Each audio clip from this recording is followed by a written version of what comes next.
it's the Flying Reporter at Aero Expo at Wickham Air Park. It's day one of the event, and I've never been to one of these before, so I've absolutely no idea what to expect.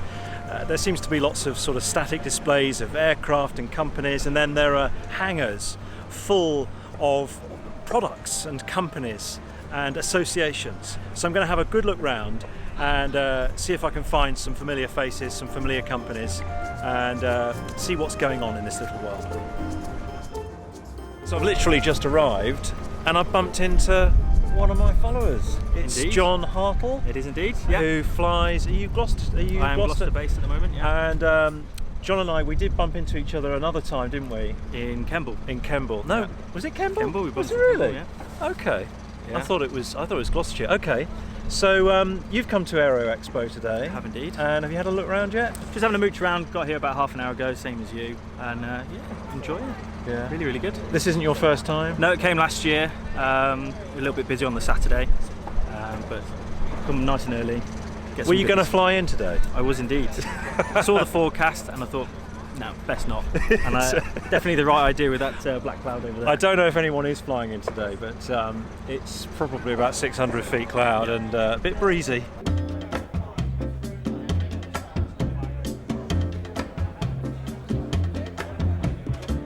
Now, most of you watching my videos will see that I use Sky Demon for my navigation, and what do you know, Sky Demon are here at Aero Expo, and Rob Hart is from the company. You've been with them 8 years. Yeah.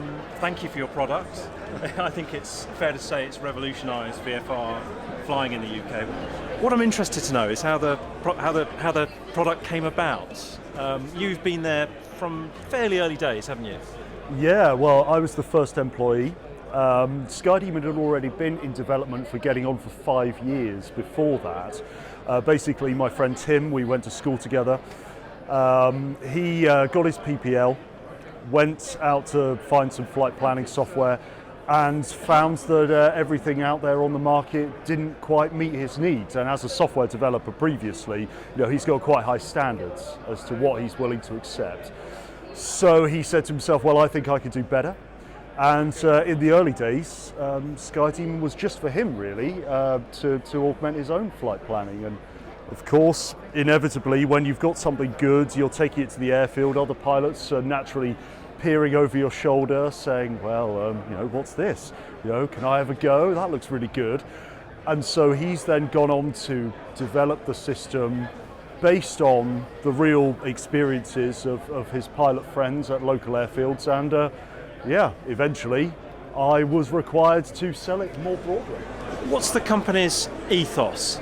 And in answering that question, I suppose I'm putting to you that perhaps one of your unique selling points is your accessibility, your ability to listen to your customers and adapt the product accordingly. And I've seen you here today talking to people, making notes from their feedback. Is that very much about what the company's about? Yeah, I mean, you've just hit it in a nutshell there.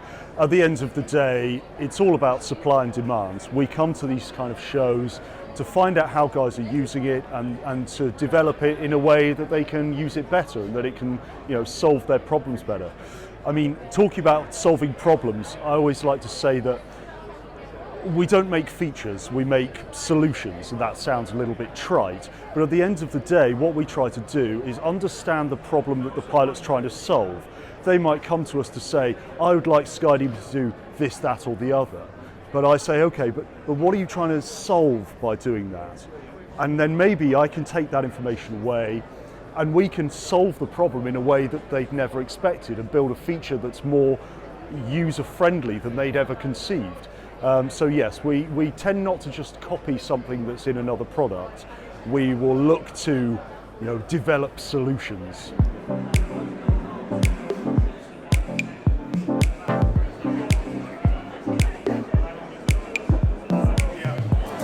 I'm bumping into familiar faces here at Aero Expo, and Ahad and I have been in touch a few times over the last year or so. Ahad runs Wingly in the UK, which is the flight sharing platform, and it's kind of got very popular, but it still divides opinion, doesn't it? Yeah, well, when something's new and disruptive, it is going to cause both sides, and there's going to be arguments from both sides where it's getting, a lot of people are sharing flights, a lot of people are sharing all their costs, saving a lot of money. But then on the other side, you've got people that obviously see something new and are a bit afraid, so because it's new, they're being afraid, but it's about getting the right information out there to explain to people what people are doing and showing that we're bringing more people into flying, and that's going to change the opinion. That's the idea.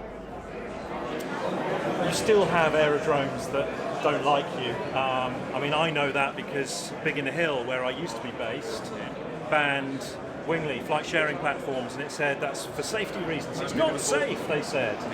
And I know you went and had a chat with them, or your colleagues did, and some pilots did, but at the end of the day, the MD, he owns the place and wasn't happy to keep you there.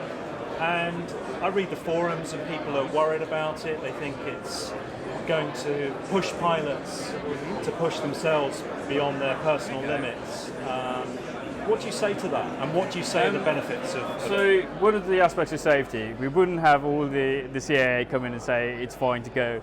A regulator that regulates all of aviation in the country to say it's fine, you can do it. He has to regulate us. They know that what we're doing is safe. But then again, when it comes to safety and pilots doing things that are pushing themselves, they're not doing that, because on Wingley you can cancel flights right any way possible. If you don't want to fly, it's up to you when you want to fly, so you can cancel those flights. There's no problem. With regards to pilots doing more than what they should be doing, no, we're pilots that we put a limitation. So if you've got less than 100 hours, you can only do local flights. But if you've got more than that and want to go experience places, you can essentially go fly to places that you would normally fly to, but at 1/3 of the cost.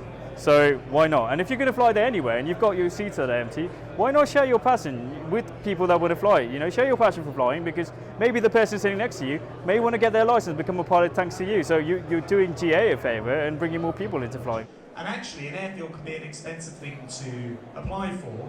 I've come inside the main hall now, and this is the area where speakers are talking. The CAA were talking here earlier on, and now Grant Shapps MP, the chair of the all-party parliamentary group on aviation, is speaking.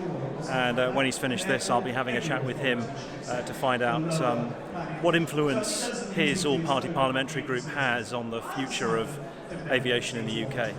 The first thing to say is all the work's been done by the great organisations in aviation. So, AOPA, who are a group who've been around for a long time, looking at these issues for a long time. The General Aviation Awareness Council, who've been looking at the airfields problem for a long time, and many other organisations. They've all been at it. What a parliamentary group can do, because we are parliamentarians, meaning that we vote on the laws, is we can actually turn these things into reality, because we're the ones who sit in Parliament. So the changes we're starting to see now are related to actual sort of ministerial decision making. To give you one example, something really important to the survival of airfields, all the jobs and growth that comes from it, is where the National Planning Policy Framework sits. That's the guidance document, the master document.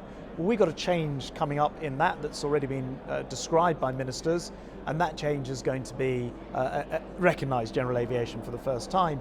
And there are further changes that we've asked for. We'll find out next month whether we've got those as well. So this is a very practical example of something where, just because we've got lots of now interested MPs and Lords, we're starting to get ministers interested, and they're starting to do things which will be good for the jobs and the future of skills of aviation. If you're still chairman in 5 years' time and you're looking back at your tenure, how will you measure your success? Will it be new aerodromes opening? Will it be complete overhaul of our airspace structure? Yeah. What will it be? Well, lots of different things. This country, I suppose, waking up to the fact that we have an incredible aviation heritage. Lots of world firsts, and not only that, aviation saved this country. We're coming up to the 100th anniversary of the RAF. Without those guys, without aviation, we wouldn't be here speaking freely as we do. So, it's been incredible for this country in the past. I want it to be incredible for this country in the future. 5 years' time, this exhibition, I hope, will be very much bigger as we demonstrate, for example, electric planes and the future of aviation. Airfields will, although no doubt sometimes airfields will close for different reasons, new ones will open, and they'll open at a faster pace, because otherwise we can't have the transport and connectivity the country needs, and post-Brexit the ability to move people around and export and train pilots and all the rest of it. So I think we'll see a series of small but related changes to things like planning policy, things like taxation policy, and a general recognition of the STEM jobs and skills that come through aviation. And I suppose in 5 years' time, if we could look at it and go, actually, the government gets it now and Parliament's on board, we will have done our job. Nice to meet you. Thank you. Thanks very much. Hello. Hello. I'm a big fan. Are you? Yes, What's your yes. name? I'm Graham Craven. Nice Hello, to meet Graham. you. Good to Hi. meet you. You're going Yes. to appear in one of my videos, Yes. don't you Oh realise no, that? that's very embarrassing. I did think twice about disturbing you. So where are you based? Yeah, I'm based at Lasham. I'm a glider pilot. Oh, okay, excellent. So yeah, so I've just come to have a look around today, and well, I came late and missed the rain and enjoyed the nice weather. So Yeah, it was a bit grim earlier on. yeah. You didn't fly in. I didn't fly in, no. No. I'm not brave enough to fly to No. a fly-in, and certainly not in this weather. Yeah. It's a bit Yeah, close. yeah. Tomorrow would have been a better day. Yeah. But, yeah.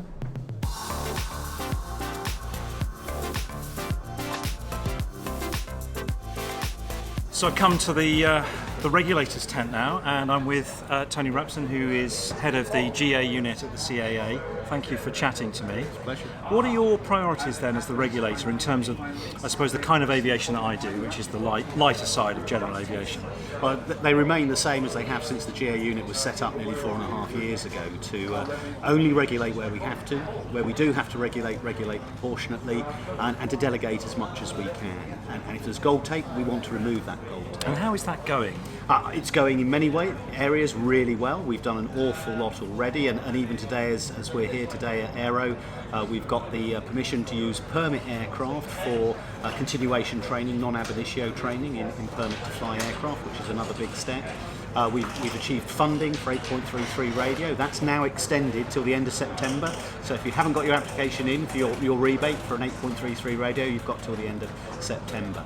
And of course, things to make things easier for the GA pilot. The Skyway code, I'd recommend to anybody. That's a brilliant it's really document. good. Yeah. Thank you. Yeah. But also our communications team, the CAA, and our Skywise alert. Get on there, select the alerts you want. You probably don't want all the alerts, but select the alerts you want, and you'll hear everything that's going on at the Civil Aviation Authority. There's an issue you perceive now going forward with self-declared maintenance programs, I Yes, understand. yes. Just explain that. I mean, a lot of the pilots that maybe watch the channel might not own, but they might do in future, or they may do, I don't know. What would you say? So one of the issues we're facing here is we've actually succeeded in reducing the maintenance requirements for light aircraft below 1,200 kilograms for private owners where they're used for private work. But that requires the owner to declare a program, a self-declared maintenance program, and that's the requirement. If you don't want to do that, you can go to your continuing airworthiness management organisation, and they can work up a program, do it for you, and get an approved program. But it has to be an approved program or a self-declared maintenance program to be compliant with the law.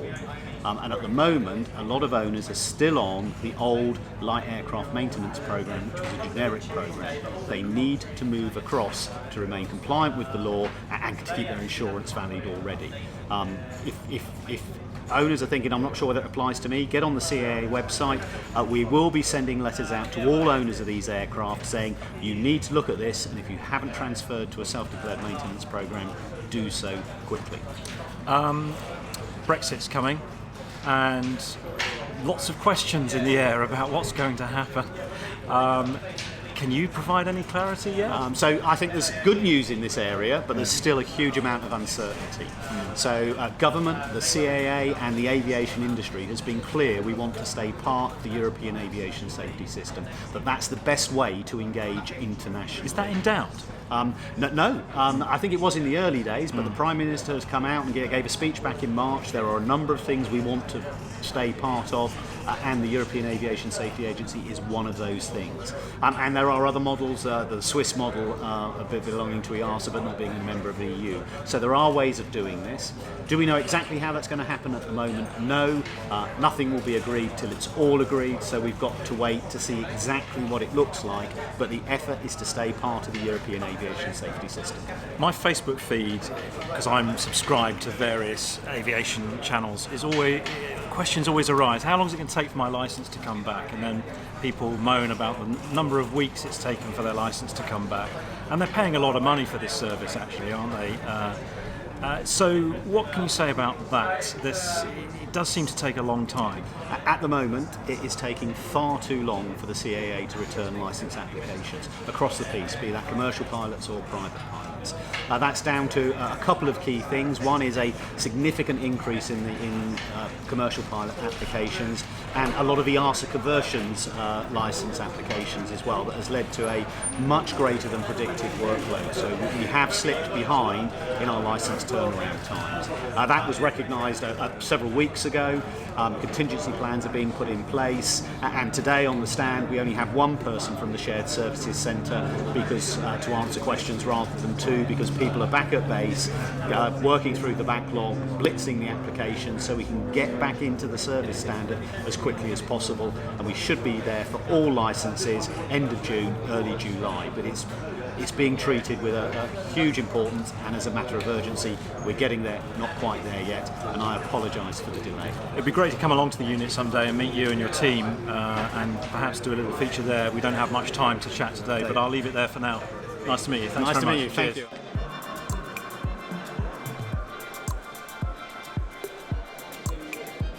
So I've had a great time here at Aero Expo today, and the sun's even come out, which is lovely, and I've seen a few brave souls flying in even.